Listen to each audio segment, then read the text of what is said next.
Meron po tayong isang balita dito na dapat po nating pagtuunan ng pansin. Isa po itong big announcement mula kay Donald Trump. Siya po ang presidente ngayon ng United States. Yan, United States. Pero teka lang, bakit nga ba ito ay isang mahalagang balita para sa atin bilang mga Pinoy crypto enthusiast? Ngayong linggo ay in-announce po ni Pangulong Trump ang balak niyang ibalik ang isang dating plano kung saan iaayon ang presyo ng gamot sa Amerika sa presyo ng mga gamot sa ibang bansa. Oo, tama po ang narinig ninyo. Gusto niyang ibase ang presyo ng mga gamot sa Medicare ayon sa mas murang presyo na binabayaran sa mga bansa tulad po ng Canada at saka Europe. Sa madaling salita, gusto po niyang tapyasan ang mataas na presyo ng gamot sa US gamit ang tinatawag na Most Favored Nation Pricing Model. Pero ang tanong po dito ay ano po ang connection nito sa crypto market at ano po ang epekto nito sa global financial system at sa mga galawan ng mga altcoins tulad ni na Bitcoin, Ethereum, XRP at iba pa. Kaya yan po ang siyang ating pag-uusapan sa video na ito. Pero bago po tayo magpatuloy, ay pakibasa na lamang po muna ang disclaimer dito sa ibaba ng ating screen. At ayan, ang ating nakikita po rito ay walang iba kundi ang kasalukuyang presidente po ng US na si Donald Trump. Kaya yan, mukhang ang saya-saya niya. Ngayon ay simulan po natin ang ating usapan tungkol po sa bagong plano ni Pangulong Donald Trump at saka sa presyo ng kung saan ay ito ay may kaugnayan sa presyo ng mga gamot. Yan, ang plano po ni Trump ay ibalik ang isang dating polisiya na hindi na ituloy noong una dahil naharang ito sa korte at hindi po sinuportahan ng administrasyon ni Biden.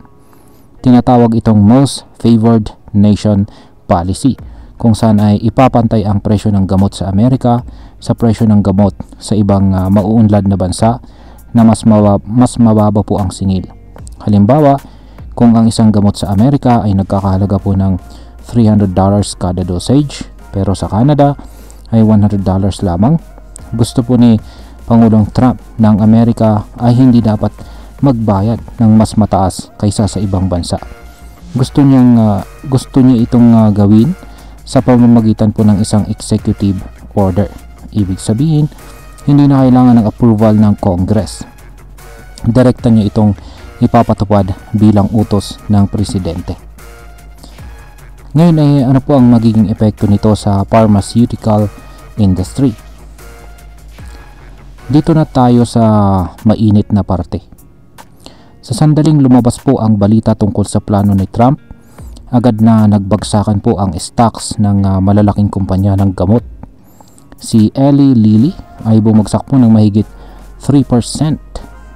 Sina Merck, Gilead Sciences at saka Bristol Myers Squibb ay nawalan din po ng halos 2% sa kanilang value. At bakit? Kasi takot po ang mga kumpanyang ito na kapag pinwersa po silang magbaba ng presyo, baka mawalan po sila ng kita at hindi na nila kayang tustusan ang pag-develop ng bagong gamot. Isa sa kanila ang nagsabi na plano po ni Pangulong Trump ay isang existential threat o isang banta na pwedeng magpabagsak sa buong pharmaceutical innovation sa Amerika. Hindi lamang po yan. Posibleng idemanda naman ni Pangulong Trump ang mga kumpanya ng gamot. Matatanda ang noong taong 2020, sinubukan na itong gawin ng kanyang administrasyon. Pero agad po itong hinarang ng korte dahil kulang daw sa legal na proseso. Ngayon, sunod na tanong natin dito is bakit naman po importante para sa ekonomiya ng Amerika at bakit po ito importante para sa ekonomiya ng Amerika at ng buong mundo.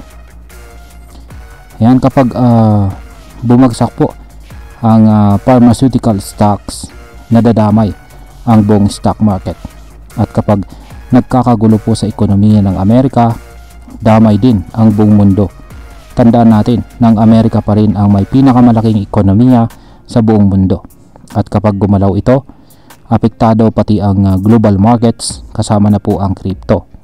Dagdag pa dito, kasabay po ng announcement ni Pangulong Trump, nagsalita na rin po si Jerome Powell ng Federal Reserve. Ayon sa kanya, hindi pa rin bumababa ang inflation sa Amerika dahil sa mga uncertainty o kalituhan na dulot ng mga policy kagaya po ng tariff o buwis sa import ni Pangulong Trump. At dahil po sa inflation na ito, pinananatiling mataas ang interest rates ng Federal Reserve. Kapag mataas po ang interest rates, madalas na bumabagal po ang galaw ng investments. Nawawalan ng gana ang mga investors sa stocks at minsan pati na rin sa crypto. Pero may twist. Kapag nawawalan ng tiwala ang mga tao sa fiat money o sa sistema ng gobyerno, dito po lumalapit ang mga tao sa mga alternatibong asset tulad ni Bitcoin. Ngayon ay ano naman po ang epekto nito sa crypto market. Yan, ito po yung gusto nating malaman kung ano po ang posibleng epekto nito sa crypto market. Unang-una, kapag ang mga traditional markets tulad po ng pharmaceutical at saka stock market ay nagkakaproblema, ang mga investor ay naghahanap po ng safe haven o ligtas na investment. Dito po pumapasok si Bitcoin bilang digital gold. Kapag bumagsak po ang tiwala ng tao sa sistema ng gobyerno o fiat currency, tumataas ang interest sa decentralized assets. Kaya huwag kayong magulat kung sa mga susunod na araw ay biglang tumaas si Bitcoin. Si Ethereum po ay pwedeng sumunod, pati na rin ang mga top altcoins na matagal nang inaabangan ng mga traders. Pangalawa, kung magpatuloy po ang legal battles at saka market instability sa Amerika, maraming international investors ang pwedeng lumipat sa crypto dahil mas transparent at mas mabilis ang kita. Lalo na ngayong maraming DeFi projects at saka staking opportunities, mas nagiging attractive ang crypto bilang alternatibo. Ngayon ay ano naman po ang kahulugan nito para sa atin bilang mga Pinoy crypto enthusiast.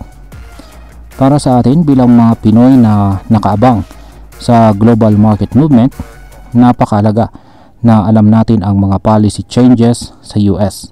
Kasi ito po ang direktang nakakaapekto sa galaw ng presyo ni Bitcoin at ng buong crypto market.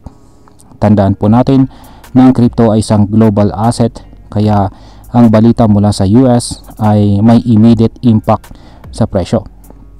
Sa mga Pinoy na may Bitcoin o Ethereum holdings, magandang bantayan po natin ang galaw ng market sa mga susunod na araw. Posible po kasing magkaroon ng price rally o bigla ang pagtaas ng presyo kung lumala ang tensyon sa pharmaceutical sector. Pero kung ikaw naman po ay nagfo-forex o nasa stable coins, maging maingat po sa galaw ng dollar dahil maaaring magbago ito depende sa desisyon ng Federal Reserve. Bilang panghuli, ang masasabi ko naman tungkol dito ay sa aking palagay, ang pagbabalik po ni Pangulong Trump sa eksena gamit ang ganitong klaseng agresibo na pulisiya ay isang paalala na ang politika at ekonomiya ay laging magkadikit. Isa rin po itong babala sa atin na ang financial markets, kabilang na po ang crypto, ay hindi hiwalay sa mga nangyayari sa totoong mundo. Para sa akin, dapat mas maging alerto po tayo sa mga ganitong balita. Hindi po sapat ang technical analysis lamang. Kailangan po nating intindihin ang macro trends o ang malalaking galaw sa ekonomiya. Kasi sa bandang huli, ang tunay na edge ng isang trader ay hindi lang sa chart, kundi sa kakayahang magbasa ng balita at makita ang big picture. Kaya yan mga ka-crypto, hanggang dito na lamang po tayo sa video na ito. Maraming pong salamat sa panonood. Ingat po tayo lagi at God bless po sa ating lahat.